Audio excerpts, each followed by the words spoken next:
TikTok ruined my first video by putting an audio over it, so I have to do that video again about how homeless people are actually super fucking busy, and this is combating the idea that homeless people are lazy. Depending on what kind of shelter you're staying in, you are ejected between 5 a.m. and 8 a.m. If it's a multi-purpose space, closer to 5 or 6 a.m. If it's a designated shelter space, closer to 8 a.m. And that facility might serve breakfast, but if they don't serve breakfast or they serve an inadequate breakfast like cold cereal, you have to go to the other side of town or the other side of your city to be able to get a hot breakfast if the place has hot breakfast available.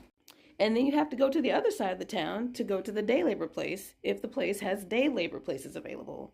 Or you go to the library, the original day shelter, or you go to a designated day shelters. Larger places usually have designated day shelters. Normally it's a bad idea to leave the day labor place because if you leave, you lose your spot in line, but you might consider leaving because you got to go somewhere to get lunch and or snacks. So if you left or if you didn't go in the first place, you got to go to the other side of town to get lunch and snacks. And then you got to go to the other side of town to get dinner unless the shelter that you're staying in serves an adequate dinner. Not all of them do.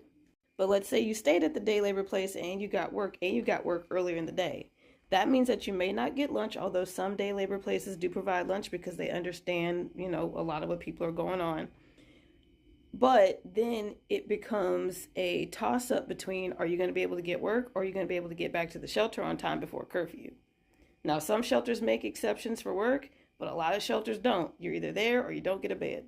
And all of that is if you're able-bodied. If you're disabled, you just get sat outside exposed to the public and judgment. The court of public opinion is staring down upon you like the Eye of Sauron.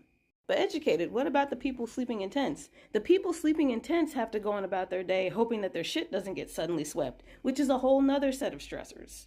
But educated, what about the people staying in their vehicles? They have to worry about their shit getting towed and being monitored by the police because it's easier to monitor you when you have a license plate. Just because they don't have ejection times and curfews doesn't mean their life is easier. It's just a different set of stressors.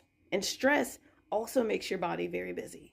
Thanks to TikTok for ruining my first video. Hopefully this video made the same point in a concise manner.